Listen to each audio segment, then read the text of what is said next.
Good morning, Austin, Texas. Live from the news studio. This is the Mail-In Podcast. I'm your host, Brad Merriman. To my right, the lovely and the new haircut. Might I add, looks great. Sally deFries. Sally, what is going on? I think y'all need to vacuum up some of these cobwebs. Yeah, the place got old quick. Yeah. We went from new to gross quickly. Randy didn't appreciate that joke at all. No, he didn't. The spooky season officially here in Austin, Texas. And I have some news. Really? I found out just before, maybe other people know this. I found out this just before we started recording, but Okay. the girl from Halloween Town is married to one of her love interests turned villains of one of the Halloween Towns. Really? I think Halloween Town 2. I haven't watched Halloween Town in a couple of years. Probably going to get to it this year since Disney Plus has them all. Sure. They're married. Interesting. So you might say they're Halloween behind the Town scenes, high school sweethearts. It got quite spooky behind the scenes. Yeah. Ooh. Haven't watched that movie. What a heartwarming story for them. Man, Judith Hoag, Joey Zimmerman. Yeah, one of those movies I haven't seen in a long time. They're all on Disney Plus though. I'm not one with Christmas movies, totally different. I will watch 50 of them. The Halloween movies, the Hocus Pocuses, Hocus Pocus 2, Halloween Town. Have you watched Hocus Pocus 2? Not since I was probably 14, 12. No, the new Hocus Pocus 2. Oh, no. I mean, definitely not. Did you not realize that there was not a Hocus Pocus 2 till just now that's currently new? I thought there was a Hocus Pocus. Yeah. So it's currently about to come out? Is that what it just came out. Oh, yeah. No, Randy, back me up on this, 29 years later or something? I think that's right. Randy says he thinks so. Yeah, no, Will and I started it on Friday, and then we fell asleep. And that's not a knock to the movie. That is a total testament to the fact that Will and I are in the throes of a Fritz sleeping issue. Okay. So. Okay. Yeah, no. Halloween movies don't do what Formula Christmas movies do. Okay. Do you ever think that Thanksgiving, despite being a top 2 holiday, deserves more songs and movies and general commercialization? It kind of gets a bad Christmas gets all the fun, Halloween gets all Thanksgiving is my favorite holiday. I know. Noted. Mostly I think probably because it kicks off Christmas season. Okay. And I personally have just always loved Thanksgiving, love the football, love the parades, love the meal. Love the weather, usually. Love gravy. I mean, Mm-hmm. So Thanksgiving, October, I think, is a lot of people's favorite month. I would argue that maybe November is my favorite month. It's up there. It's certainly up there. Yeah. October is my number one month because of the sports aspect. Mm-hmm. World Series, hockey's back, football is in full swing. NBA starts up again. Yeah. Excuse me, but I think November's close. November's close because Thanksgiving is my second favorite holiday. The weather is usually here. It's better than up north because up north it gets cold and dreary, but no snow yet. Mm-hmm. And yeah, you're still kind of cooking with fall. So November's up there, but December would be number 2 behind October. Yeah. 4 of my favorite months. But anyway, Sally, this is our first time recording in the morning here. In the morning? It feels like we have the morning show with Reese Witherspoon. Well, we didn't have to wake up at 3:30 in the morning, so I mean it's 8:30. Hey, I mean, tomato. Yeah, sure. I think we would be a good morning TV, bubbly morning TV couple kind of thing. They're the Regis and Kelly type of people. I think we do a great job. I think I would do a great job. You don't think I would do a good job? Oh man. Okay. Well, maybe not. Maybe not, Rainey. No, this is my first time with you in a morning, to be honest. I know. I'm trying to. Your voice, you still have the morning voice, the hoarse. I know. I don't like that. Mhm. It's been, it's been hoarse for like the last 10 days or so. Like Yeah. noticeably, I'll talk to somebody and have like a grovel and just be like, what is Yeah. going on there? And I I think that's personally what, love when my voice is hoarse. I think it sounds hot. yeah, I think that's like the popular thing for girls to have. Like, oh, I love my sick voice. Yeah. My, I do love my sick voice. I don't because mine's too nasally. I already have like a kind of nasally deep voice as Mm-hmm. is. I think when I am hoarse, it just takes the nasally aspect out of Yeah. it, Yeah. which is my least favorite part about my voice. Mm-hmm. I sing in the shower quite often. Mhm. And in the morning, like really early, when your voice is, you get the super low tones, Mhm. I can just hit like all the notes. I don't know what it is. If I recorded myself in the morning, I think I'm looking at like a Spotify stream that gets like 10,000 plays. Wow. Yeah. Maybe we'll do that someday. Anyway, we are the Mail In Podcast. I am back from my week on the road, which we'll talk about later. And we answer your questions. You may be watching us on YouTube with a new set. Pretty cool. Good job, Randy and team. Maybe you walked away with a laugh, something useful. Who knows? Tell a friend about the pod, please. Send some clips. Shouts to Adam doing those behind the scenes. Subscribe on iTunes. Follow on Spotify. Hit the hotline number 888-362-MAIL. That's 888-362-6245. Or you can write in at the link in the Twitter bio at Mail In Podcast. Sally, have you hit up the new store yet? I have not hit up the news story. You should. It's pretty sweet. Washmedia.shop. Have you hit up the new YouTube yet? I have hit up the new YouTube. Please subscribe to the new YouTube. That's youtube.com/mailinpodcast. Randy is trying to game the algorithm. So please help Randy in his endeavors by subscribing to our show. Thank you very much. Are you ready to get going, Sally? Yes. Cool. Let's do it. Hey, Mail In crew. How do you find motivation to be productive when you work from home, Sally? You much of a work from homer doing what you do in the medical profession? I do not work from home at all. No? The closest I get to working from home is when I have to do like a company wide like training, Oh, yeah. like one of those like sexual harassment, like Mhm. IT, email phishing, like quarterly things. Okay. And I basically just have to do that at home because I have to do it from a laptop and I can't like have a laptop in the OR. Very fair. It would be funny if you could work from just like robot, put people to sleep type of thing, Yeah. just from distance. Steph Curry. Surgery is turning that way. It I don't is. think that, I mean, they have tried with the anesthesia robots. I don't know that will ever I don't think we'll ever fully replace humans. Mhm. But we do a lot of robotic surgeries. I mean, theoretically, the surgeon could do it from anywhere if they have Yeah. access to a robot.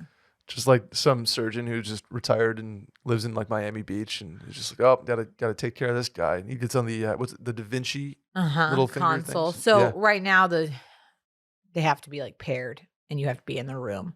Oh, But I okay. mean, I think eventually that will go remote.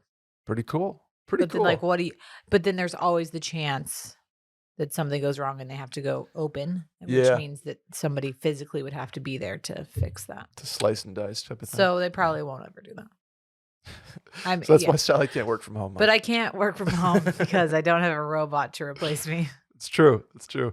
I chose this question because I'm still fascinated by the people that have transitioned to full-time work from home. Mm-hmm. Like I was staying with a buddy in San Diego this weekend, and his girlfriend is and has been remote for 2.5 years now. Right. And I'm just like, oh my gosh, I don't know. Like that's life. I can't not imagine that being just your everyday still. I think, Because so I wouldn't be able to stay motivated. the best thing that I can equate it to is when I was in grad school of like studying at home versus studying at a library or at school. And I was a big study at home person. Like Okay. I needed to be in my space, but I'm also like, I think you just have to do whatever is going to make you be most productive. Like, so you have to find whatever it is. If that is separating yourself in like a full blown office where you can shut the door and like tune everything else that's going on out, like, Yeah. especially if you have someone else living with you, or a child or a dog or whatever it is. For me, I like legitimately would study in my bed, like, which was Mhm. probably not the move, but I did fine and it worked for me. So I I don't even know how to tell. I think productivity is not even about, yeah, it's partially environment. Like, if you know yourself and you're like, if I sit on my couch and try to work in front of the TV and I'm not going to Mhm. get anything done, then I need to not be there and I need to be like at a desk in a separate room, whatever. But also part of it is like the drive. Like, the reason that I was successful at studying at home in my bed is because I was like, I have to do these 8 things today Mhm. and they're getting done no matter what. Like, I have to Right. study these materials and I can't do anything else, like go to sleep or watch TV or whatever until it's done. Mhm. And as a big procrastinator, that was a hard thing for me to learn. But for me, being like productive was like setting goals. But I also took a lot of breaks. So we were taught in grad school. There is a lot of research about how people maintain information and productivity and things like that, especially from like a lot of these like Nordic countries who where like they have school, but then like the kids have recess for like 45 minutes and they Mhm. have recess multiple times throughout the day, things like that. Humans need breaks from things. So when you're on one task for 8 hours, that's not a healthy thing Mhm. to do, to never step away. So my biggest tip, and this was helpful for me when I was in school, was like what I would do is I even like I said, I'm like literally studying for my bed, but I would study for 50 minutes. 'Kay. And then at the 50 mark of the hour, I would get up and take a walk around the block, get outside, get sunlight, get fresh air, get a change of environment, take my dog for like a literal walk around the block so she could like go to the bathroom Mhm. and then go back to it. Every person should probably be doing that. Sure. Uh, it's called like, I think we called it linking or something, but we literally would Mhm. do it at school. Like, so we would be in a class and be like, it would be a 3 hour class and we would take a break and everyone would get up and walk outside, like go pee, do whatever you have to do, and Yeah. then come back to it.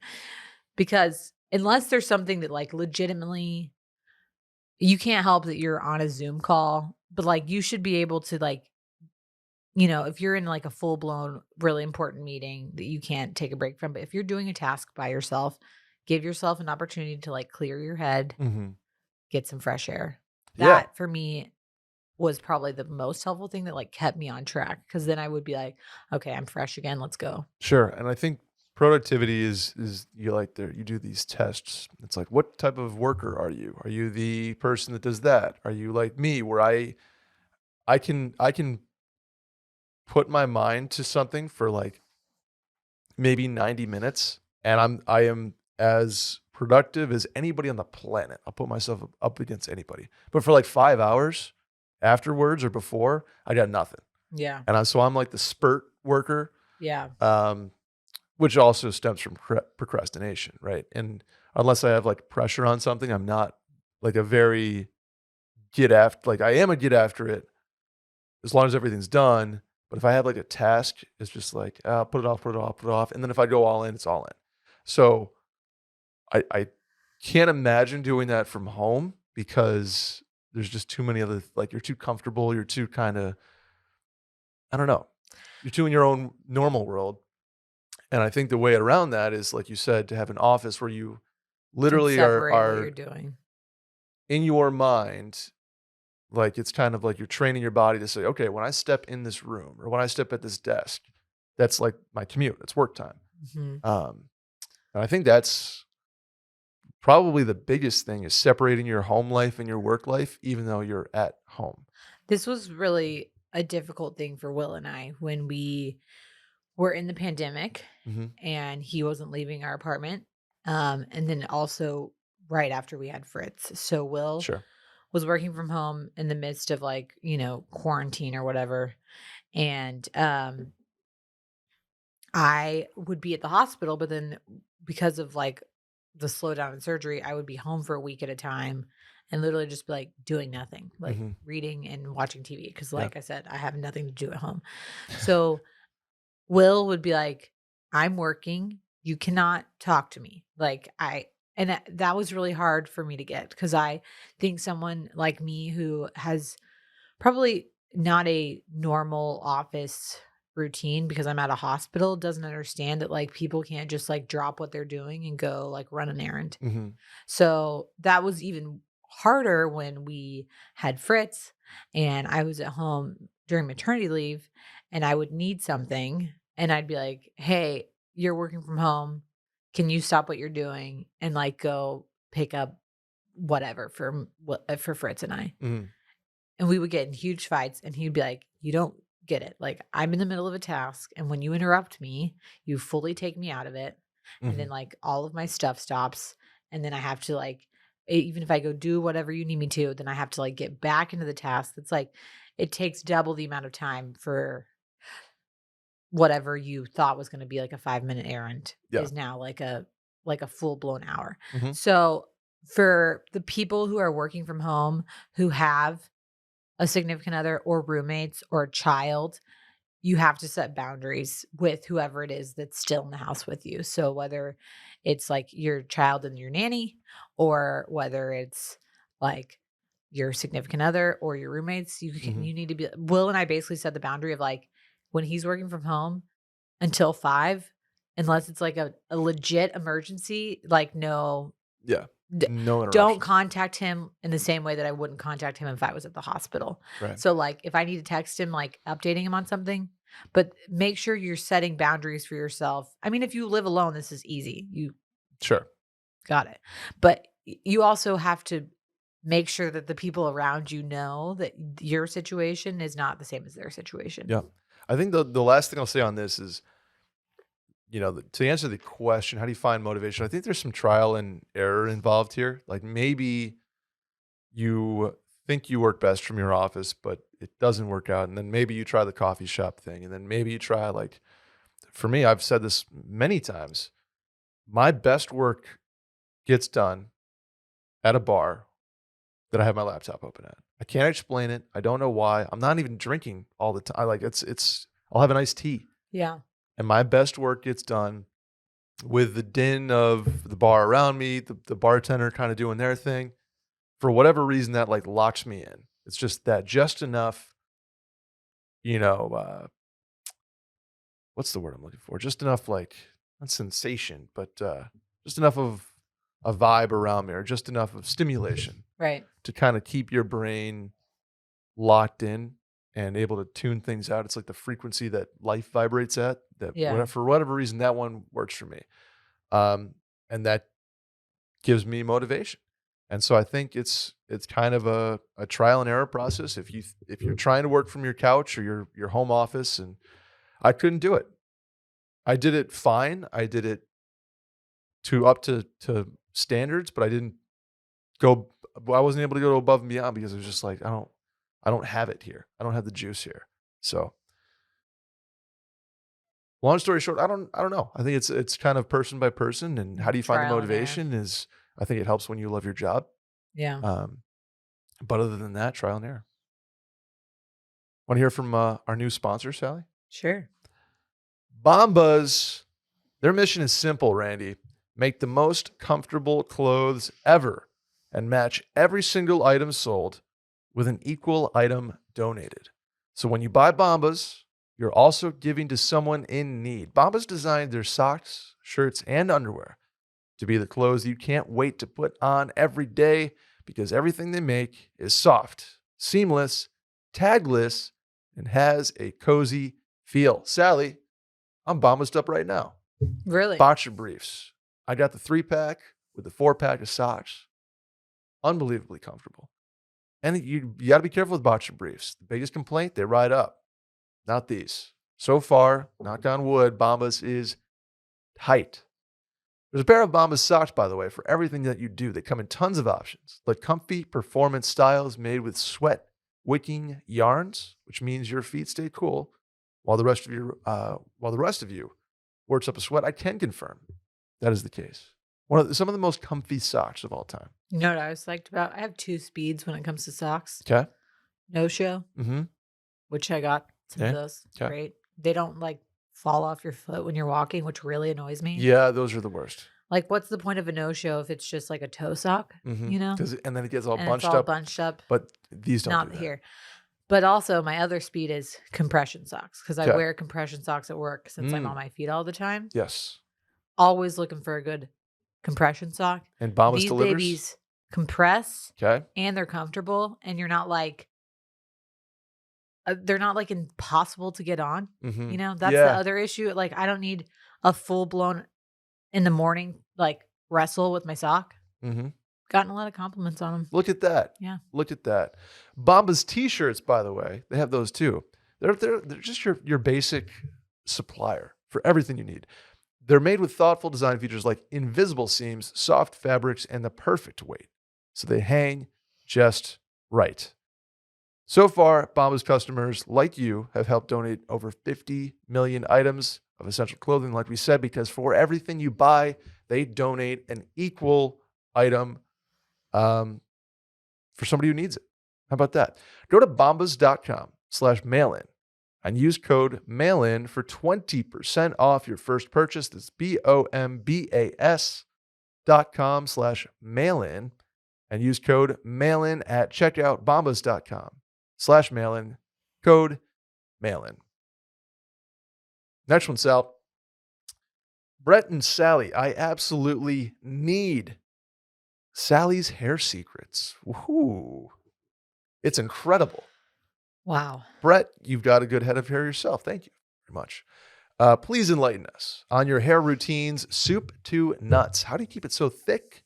How often are we washing? Styling tools and products? I want it all. Love the pod. Keep up the good work. Sally, how do you get your hair so incredible, according to this person? This is great because right now my hair looks not phenomenal. Last week it looked great because I literally had just gotten my hair cut. So check out the YouTube of our episode from last week with Lily and I.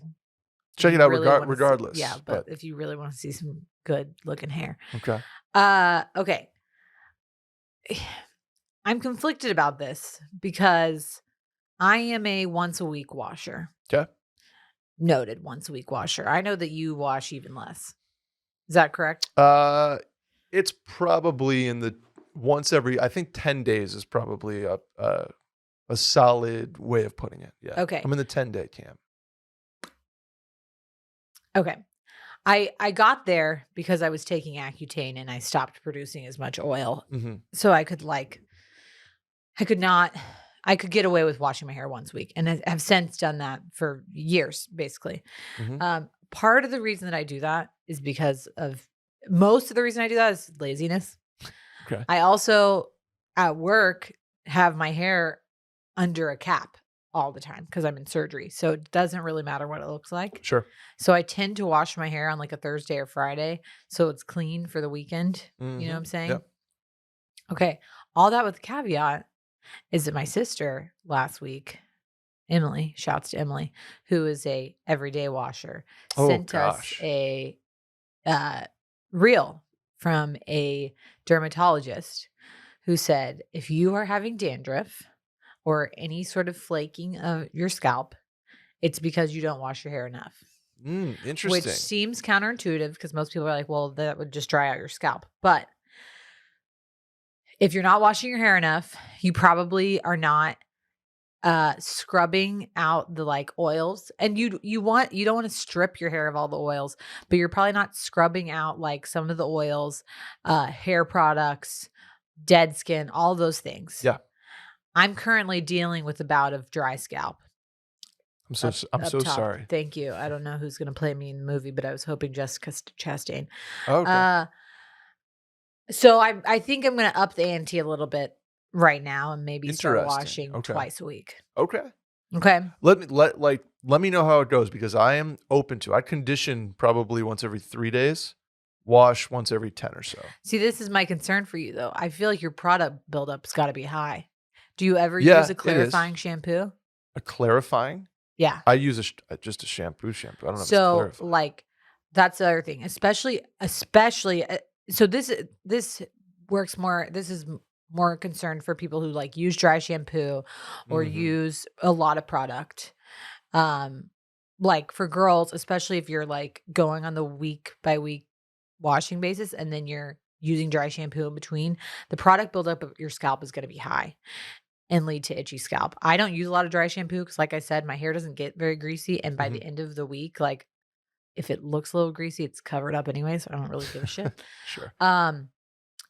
All of that product buildup needs to get washed away, and a clarifying shampoo will do that. So I do a clarifying shampoo like once a month. Okay. And that Okay. will Neutrogena has a really good one. It makes your hair feel really weird. It's not like a sudsy, like, oh, I'm getting real good wash here. Like, because it's removing all of the crap that's built up on your scalp. Yeah. Okay. Okay, so all that caveat, I'm gonna let you know how that hair journey goes. But I'm Please just do. saying, Yeah. if you're dealing with dandruff or a dry scalp, maybe washing more often is a way to go. No doubt. I also rarely blow dry my hair. Again, out of pure laziness. I like it's really thick. It takes me forever. So I'll maybe do it like once a month if I have Mhm. to be if I wash my hair and I have to be somewhere. But a lot of times I wash my hair and let it air dry.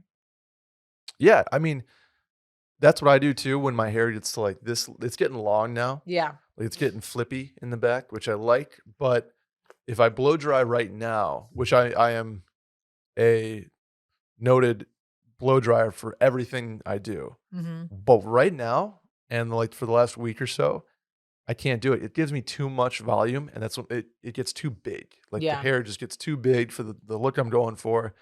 And so now I don't. Now it's air dry, and I even put product in a little wet, and then it kind of gets the I don't know, for lack of a like surfery look, for lack of a better term. But that's also because my routine, real quick, is don't wash the hair, don't condition the hair except once every 3 or 4 days.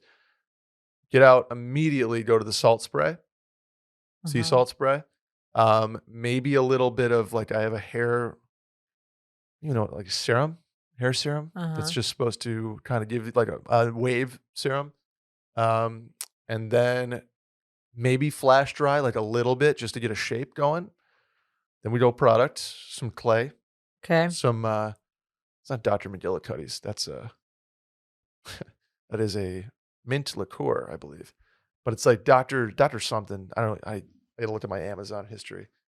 Some clay, and then just maybe a little spritz of like low hold hairspray just to kind of lock it in because my hair is susceptible to humidity, Mhm. which in Texas sucks because my hair is so straight to begin with. So Okay. that's my routine. So my routine is wash once a week, usually air dry. I do something that's bad. I Okay. sleep on wet hair. And I Oh, have read that you're not supposed to do that. I know, but that's like I feel like girls shower at night a lot of the time.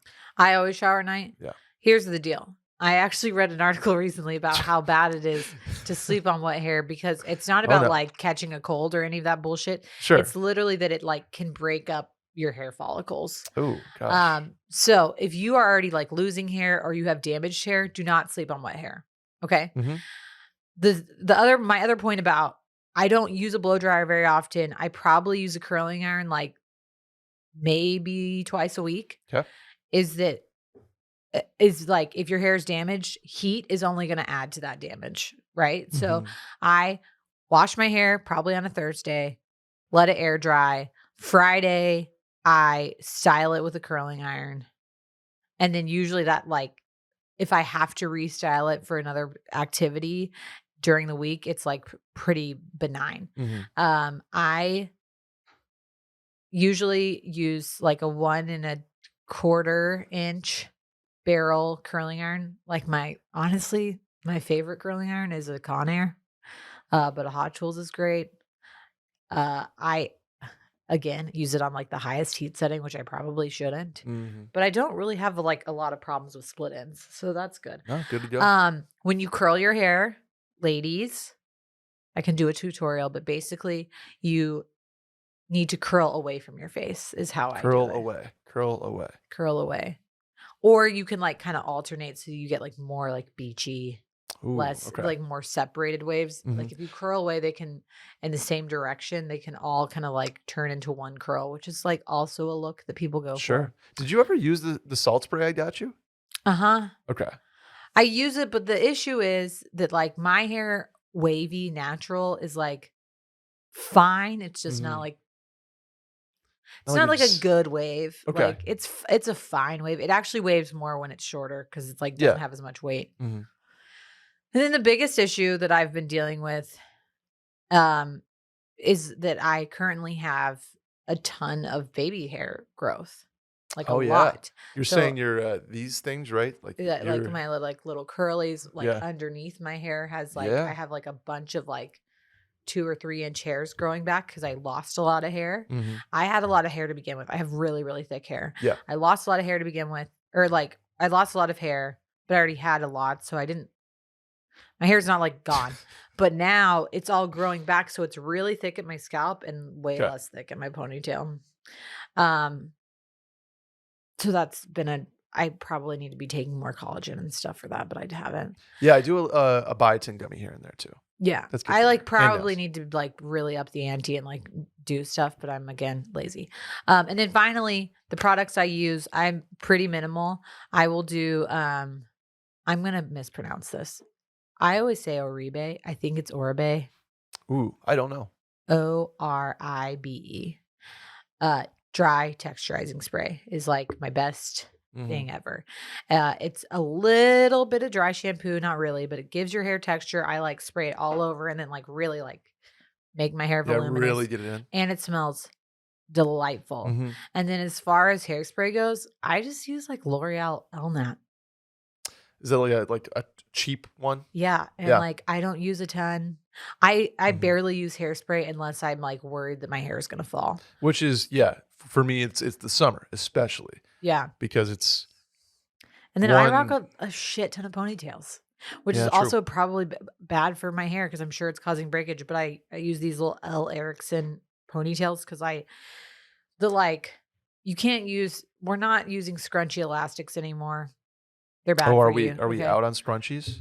No, on scrunchies. Scrunchy, the company, like elastic hair bands are probably like hard on your hair, especially Oh, if they have like metal because that's going to cause breakage. is that the one that like girls you just find everywhere and they're like Yeah. they put on their wrists So sometime? Yeah. this is what I use, this Okay. little thing. Well, look at So that. it's like With a the little softer, it's for the folks fabric. at I home. don't have um there's like the fabric ones, but those don't hold my hair enough. Got So it. these Okay. ones I have found that I people like use the teletie ones, also like stretched out too much didn't Okay. work. Those are the ones that Okay. like look like little phone cords.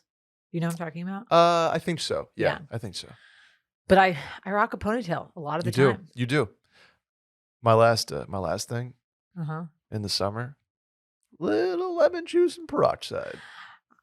I have Little never bit. ever done that. And Little here's bit. why. Because I am worried it's going to turn my hair like cat pee yellow.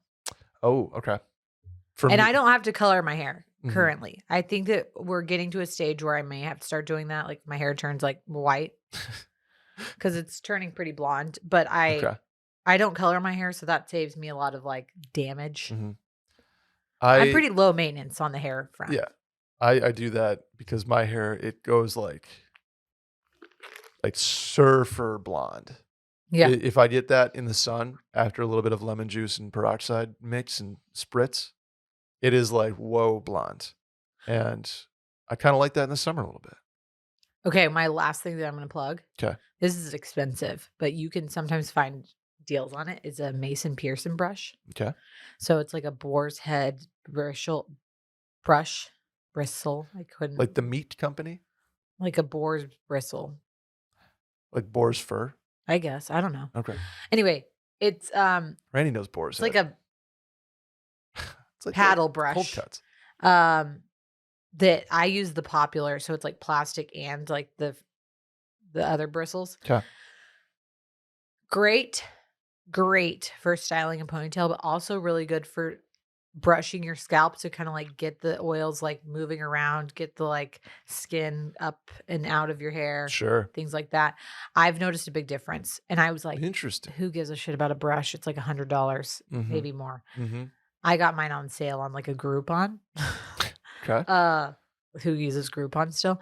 But I feel like it's changed my hair for the better. Interesting. Okay. Yeah. Why? Last thing we'll do because we've done 20 minutes on hair. Last question. Why are Dyson Air Wraps like God's gift to women's hair? What is the why? Why are they $600?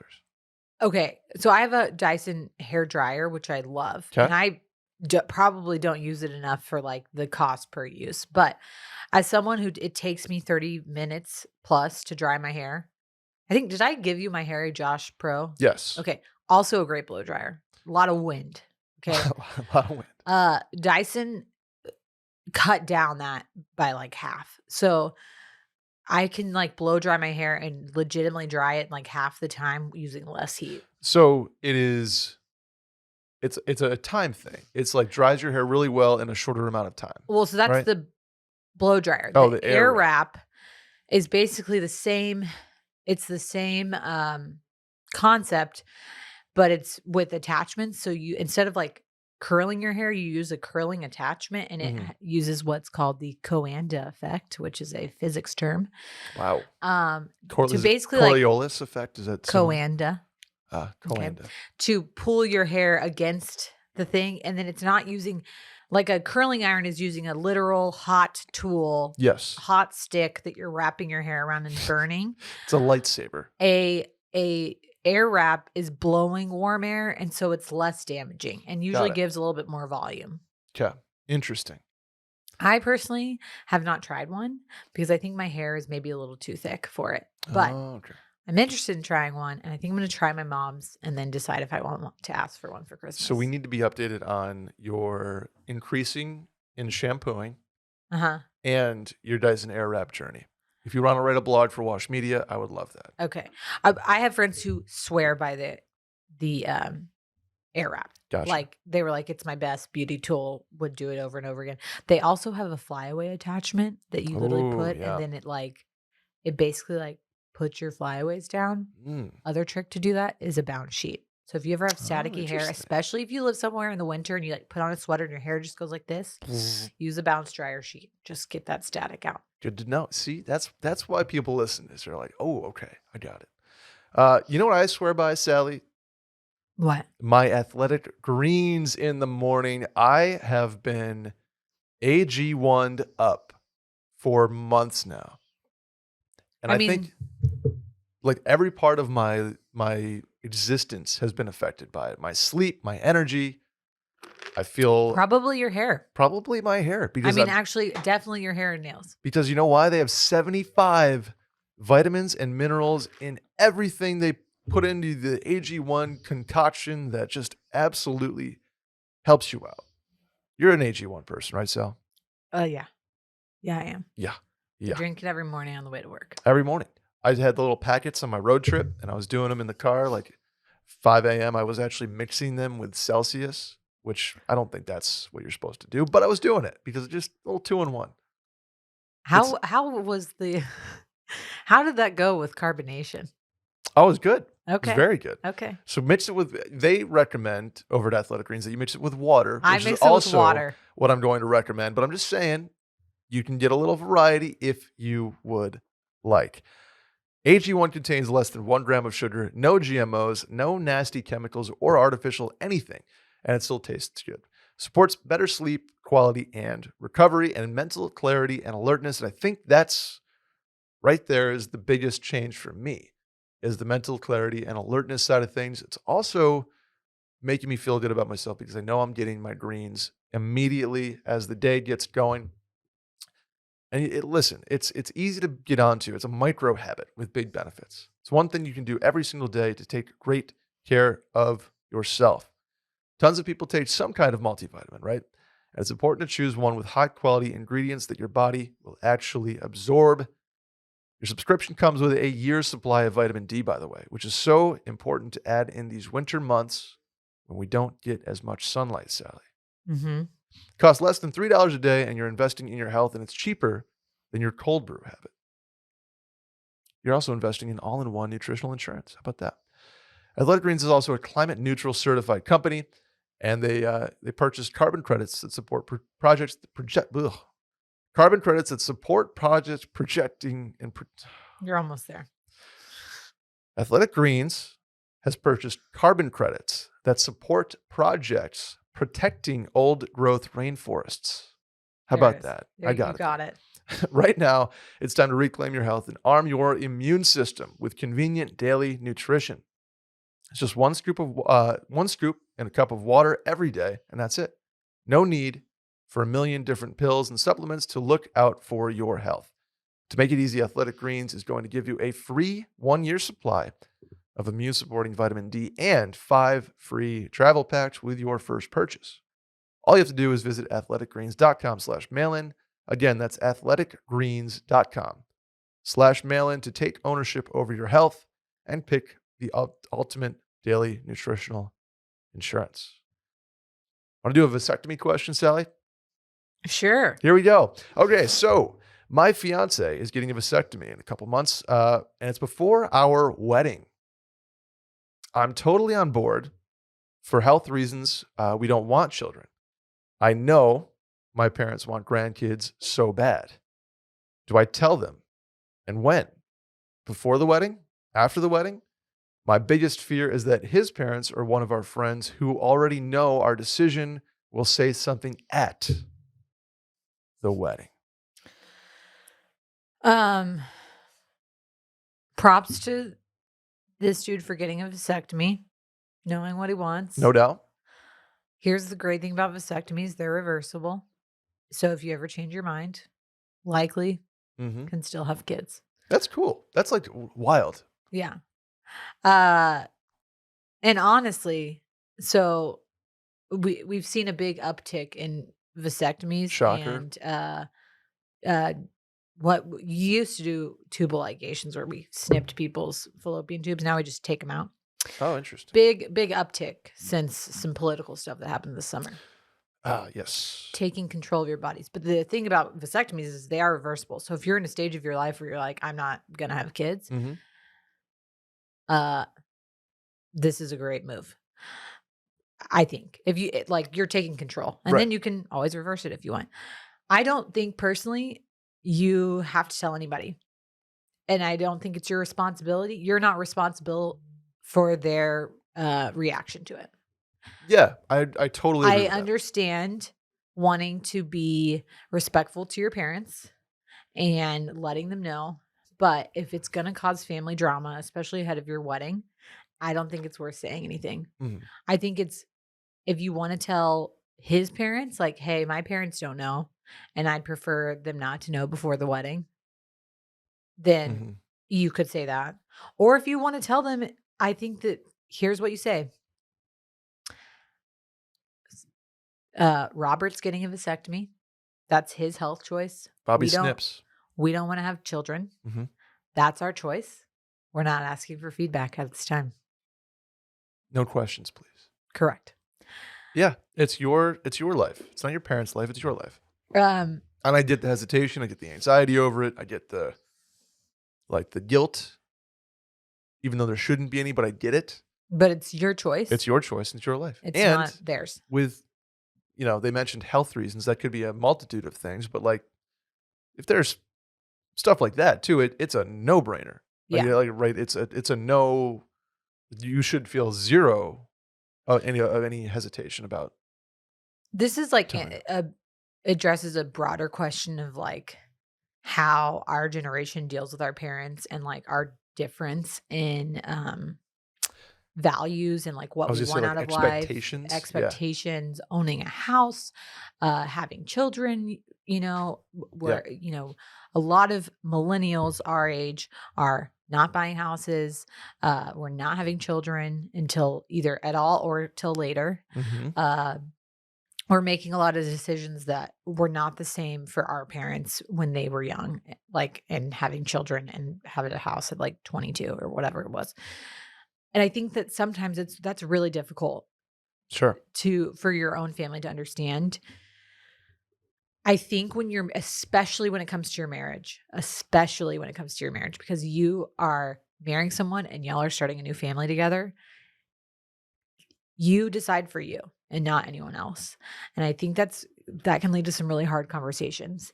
I've talked at length about this with our premarital counselor, but I also would love to recommend a book to people. Okay. It's coming out next week. Oh. It's by Melissa Urban, who is the girl who started Whole30. Okay. It's called The Book of Boundaries, but she does something a lot on her Instagram. I'm like really excited for this book, but she does something that's like the green, yellow, and red light. And so she'll say, like, if you're creating a boundary, here's green, like, we're open to discussion. Yellow's like, don't test me on this. And red is like, hard stop. Here's what I'm doing. Not asking for feedback. So however you want to phrase it to your parents, being like, hey, Robert's getting a vasectomy. I hope y'all can understand that. This is why. That would be like the green version. Like, hey, here's why. We can have a conversation about it. But if you know that say your mom's going to like start sobbing about wanting grandkids, then you go a little firmer. Like, he's getting a vasectomy for these reasons. We're not having children. End of story. And then like the red would be like, he's getting a vasectomy. It's our personal choice. None of your business. Not asking for questions or feedback. Thanks. Yeah. So you have to decide like what's best for you and your relationship with that person. But like I said, and like you said, it's your decision. Yeah. You don't owe anybody any reason for anything you do. If it's not a problem for you, it's not a problem for anyone else. So if not having kids is not a problem for you, it's not a problem for your parents, not a problem for your friends. It's not anybody else's problem. Yes. Which is, again, easier said than done. Easier said than done, but you've got to create boundaries. And I'm like, this year has been really hard for me to do that, but I'm working on that because in certain relationships with people, I have to learn to like stand my ground and make the decisions that are right for me and my family or me professionally or whatever it is. You know what I'm saying? Yeah, because at one point you didn't, right? Like at one point you're like, you have to grow into that responsibility for your own stuff. And because you're not born with it, like you spend your first however many years of life totally at the whim of your parents. And then you grow and mature into that person that says, okay, now I make my own calls. Right. And it takes longer for some people than others. Some people don't ever get to that point. Yeah. And you could argue that this is his health care like decision and that it literally is none of anybody's business that you don't want to tell. Yeah, you don't even have to say vasectomy. Just we're not having kids. But at the same time, like if it's really going to hurt your parents' feelings, not knowing and finding out from someone else, then that's the judgment call that you make. Like maybe we need to tell them. Yeah, that's the only side of this question. There's like that call involved. It's not necessarily about saying that you're not having children. It's about the when, because I think that would hurt your parents' feelings. It would have hurt mine finding out from somebody that's not me or my spouse or like that I think there's an element of maybe we have a conversation there. Right. But that the elements of that conversation can be very straightforward. Yeah. And if you're not ready to say it before the wedding, then you can kindly ask that the people that do know don't say anything. Boom. Good luck with the wedding though. Yeah. And the vasectomy. Mazel. Hey, Sally and Brett. Earlier today, I got into a bit of a fender bender. Sounds tight. No, just kidding. Driving down the street when someone pulled out and clipped the back of my car. We pulled over and exchanged contact info and everything, but when talking to her, I realized she's kind of cute. Do you think there's any way I can turn this into the greatest rom-com meet cute of all time, or would that be a weird pivot? Hallmark, get Hallmark on the phone, Sally. A fender bender in Christmasville.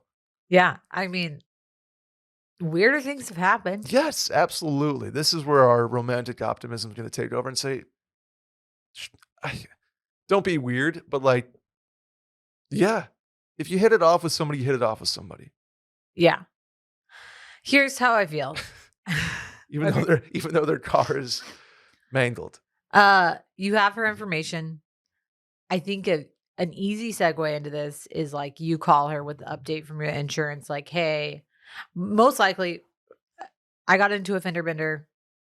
I would say not even fender bender, wreck, like Mhm, almost 2 years ago. And once yeah, once you've like called insurance, they deal with all of it. mhm, But I think it's appropriate if you would like, because you have her information, to use that as an excuse to call her, be like, hey, I heard from my insurance. Here's what they're quoting. I could also just take it to, because if it's not bad, you could also just be like, if you don't want me to get insurance involved, I could yeah, also take it to a body shop and here's how much it would cost. mhm, Let me know what you think. yes, And then you could segue that into like, would you like to get a drink sometime? sure. I don't hate that at all. Like, if you I don't know. There's such a line, and I listened to the part of the mail-in last week where you and Sally were, or excuse me, you and Lily were talking about like red flags Mhm. and how there's this sort of now for men it feels like there's this intrinsic like don't be creepy. Like Yeah. don't ask your girl out because it's creepy kind of pervasive feeling. And I think that is coming around a little bit in terms of like I think Lily said it well. It was don't be creepy, but you can ask your girl out. Like you can be Right. confident, but don't be creepy. And I think there's something here that's like, okay, you've gone through the motions of changing insurance and getting quotes and okay, this and that. You're keeping in touch with somebody.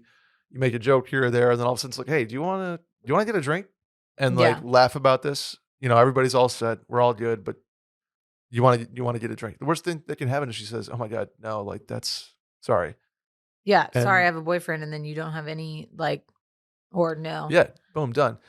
And then best case, you go get a drink and who knows where it goes, but I don't think it's wrong to ask. And I think the sort of the meet cute situation here is uh, there's there's certainly been weirder ones. Yeah. So You could, a great thing is like, how about here's what the insurance is saying, or I can take it to a quote, and this is what the body shop said, but I would love to buy you a drink to like really ease the pain of this mhm. Yeah. shitty accident. I was gonna say, if you were the one who like hit her, like maybe you rear-ended her because you were like on your phone type of Yeah. thing, and they're like, "Hey, also want to get a drink?" She's gonna be like, "No, Yeah. you just wrecked my car." But Yeah. she's the one who hit you, so it's a little Well, but like, if you hit her, you could also be like, I'm really, really sorry about "Oh, this. well, Would love to get you a drink. that." I mean, yeah, that I too. think if you ask in a way that seems like just not aggressive and creepy, you know? I mean, Yeah, it's hard to quantify what creepy is, yeah, I but know. you know it It's when you see it. yeah, You know what I'm absolutely. saying? And so if you're being really forward and like texting Mhm. her all the time, but like Don't do one that. shoot your shot in one text, see how it goes. Worst If thing she that says happens is no, no. it's no. And then you let your insurance deal with it. You don't have to deal with it anymore. Yeah, You don't have to be a dick about it. And you definitely don't want it to make it seem like, you're like how you're going to proceed with the car stuff is riding on whether or not she's going to get a drink with you. mhm. So you can just say like, here's what insurance said. Just wanted to keep you updated. Hey, would love to get you a drink, but with you sometime, but like no pressure either Yeah, way. yeah, yeah, Was really nice to meet you. yeah, And boom. then she knows like, okay, I don't need to like sleep with this dude so he doesn't sue me, That too. you know? This would be I feel like I always talked about how you try to get, like, a third person or a third party involved when you're trying to, like, Yeah, are flirt with you saying the somebody. insurance company is the third I party? am. I Okay. totally am. Okay. Fender Bender in Christmasville, Yeah. starring, Mila Kunis and Taylor Kitsch. Okay. Sally, that's gonna do it for questions today. Okay. Do you have any shower thoughts? Mine is not really a shower thought so much as a PSA? not a PSA either or a shout out, but I have a lot of family and a lot of roots in Southwest Florida. Okay. And so I wanted to just bring attention. I'm sure everyone is aware of what's going on there after Hurricane Ian. But there are a lot of people who need a lot of help. My grandparents have a house on Sanibel Island. Mhm. We grew up going there. My aunt and uncle and cousins and now grandparents live in Fort Myers. So a lot of devastation to that area that was pretty, I think, unexpected. Not like Yeah, you it just live in weirdly. Florida, you know that hurricanes are an issue, but rarely has I I mean, know. that's the worst storm they've seen probably ever in like Yeah. recent history. Um, so thinking about those people, Will and I and my family are doing things to support that community right now. But if there's anything that you can do, there are a ton of places that you can donate to, um, whether it's money or clothes or items. But I'm just thinking about those people and I'm really bummed. I think Sanibel is Mhm. like holds such a special place. I was supposed to go there with Fritz and Will for a family reunion in a couple months. So, Mhm. um, just hearts go out to those people. And if any of the listeners or followers have local charities or organizations that they um, like and want to give to or could tout, please hit me up in the DMs and I will share them. No doubt. No doubt. Thinking of them, um, brutal storm, and the pictures are devastating. And so, thinking about our friends in Southwest Florida for sure. Fort Myers, Naples, Sanibel, Captiva, yeah, the whole nine. Gold. Thinking of them for sure. Yeah. But my shower thought, Sally, is I drove across the country Uh-huh. and I have some thoughts. Okay. Can I Yeah. hit you? Yeah. I was going to ask anyway. So just give it to me. Um, Caffeine makes me pee a lot, Yeah. That's a and noted diuretic. Yeah. noted diuretic, and I knew that going in, but when you're on a road trip and you have like a 17-hour drive ahead of you, it really forces the issue. Yeah. When 30 minutes after you just got off a rest stop to pee, you're like, "Are you serious?" Did you ever pee in any cups? Nope, didn't. Okay. You just Didn't. stopped every time. Because I knew about the leg thing, Yeah. and I was having, like, panic attacks about getting blood clots in my legs and, like, a blood clot going to my heart and just that's it, You know done. what you could have used? What's that? Some Bombas compression socks. You're absolutely right. So I was like I probably looked so dumb because I went 13 hours, 17 hours, 12 hours, 10 hours. So 4 days in a row of, like, drives. Excuse me, and I was, like, terrified. Yeah. Every 5 seconds, I was in my car, like, if I was in cruise control, like, standing up, trying to, like, flex my legs. I probably looked like such an idiot, but no blood clots, so Good I job. think it worked. And then, you get out of your car every 3 or 4 hours to pump gas or whatever, and I was doing, like, squats at the gas pump, and I was very, very conscious of that. So, I don't even know how much danger I was really in, but I was very, Probably not a lot. very conscious of it. 2, it's only $10,000 to open a Quaker Steak and Lube. Excuse me, a Steak and Shake. That's the franchise fee. I And love a steak and shake. Steak and Shake, 10 grand. That's it. That's the franchise fee. My mom loved Steak and Shake. So when we were kids, if we ever saw one, we like had to stop. And I have like very fond memories of it. I don't Yeah. know how good it is still. Is it still good? I have no idea. Haven't been to one in so long. Randy, have you been to a Steak and Shake recently? Yes. Does It it was- still go? Yes. Okay. Okay. Good to know. And it was promising like 200 grand in income in Toledo, Ohio. And I was like, Are you like seeing this on a billboard? Or? yes, Oh, yes, okay. I was. Okay. I got it. totally was. Well, now you have an option. Now my if, like- question is, what's the catch? What's the catch? Why isn't more people doing that? I mean, I know 10 grand is not like I don't think people like want to own their own business. they don't want to run their own Steak and Shake. Yeah. But I mean, an option for everyone out there if you need something to do. I set my cruise control at 10 miles an hour over the speed limit. Yeah. And multiple times I drove past cops and was not pulled over. So I have heard from reliable sources that normally the threshold for pulling people over is over 9 miles per hour. That's over what the I speed was limit. trying. Yeah, I was trying to get real It close lowers to like 5 during holiday seasons to that. Oh, interesting. in certain areas Mhm. because they can like, or if they're like trying to meet a quota or something. Yes. But for the most part, you can get away with 9.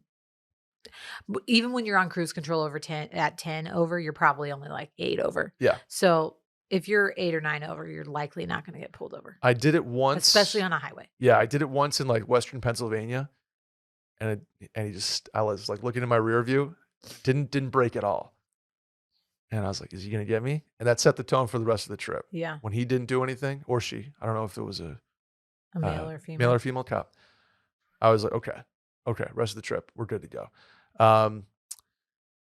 But when you're in like Utah and Nevada, which are two of the most boring states to drive, just desolation, absolutely nothing out there, which was really cathartic in a way. But as was the entire trip, it was beautiful. But I'm more talking about the first 3 days, which were just driving a million miles.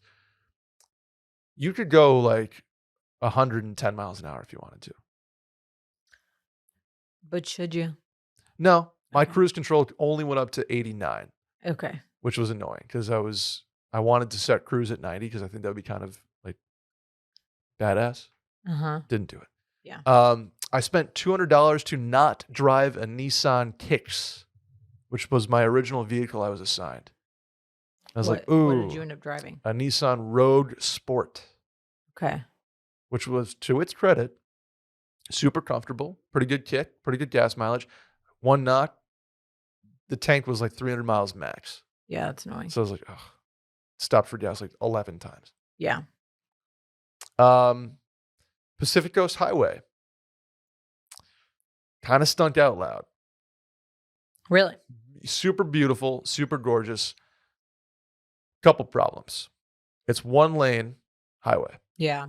So if you are stuck behind somebody, it is miserable Yeah. because people are going about 4 miles an hour. Well, it's on like that the thing. scenic route, but it's not the fastest route. No, and it is not the fastest route by about a factor of 2. Yeah. Like you can get from San Francisco to LA if you want to in 5-ish hours. You just rip down Interstate 5. I got to 4 hours and I was about 100 miles from San Francisco. I was like, oh no, this is going to be a long day. So it ended Yeah. up being 9.5 to LA. Yeah. Because there was like some rock slide work going on. Yeah. So they would close one of the lanes, which meant your lane also had to close because they had to do the thing where they let Yeah. 10 minutes of cars through and then you get to go Yeah. and vice versa. So it was beautiful, but there's no cell service. There's no data internet service at all. 4 hours. Yeah. So as beautiful as it was, I'm like, I'm never doing that again. Quick note on the Pacific Coast Highway. And then the last thing, my cousin has a record player, a console record player, like basically a credenza that you wouldn't know is a record player until you open the top and you're like, oh my God. And I am now going to buy one because I was enthralled. So that's Nice. my last thought. Okay. I have plenty more thoughts on the road trip, but they're going to be saved for the blog that I'm writing about. Cool. Column, I guess. Anyway, Sounded tight. very tight, very tight. Anything else today, Sal? I think that's it. That'll do it for us A on the tight mail-in. 63 minutes. Tight 63 minutes. Please subscribe, rate 5 stars, review, tell a friend about the podcast. Hit the hotline number 888-362-MAIL. That's 888-362-6245. Or you can write in at the link in the Twitter bio at Mail-In Podcast. Sally, where can the people find you? Sally deFries on Instagram and Twitter. I am Merriman on both of those platforms. We'll see you guys next week. Bye.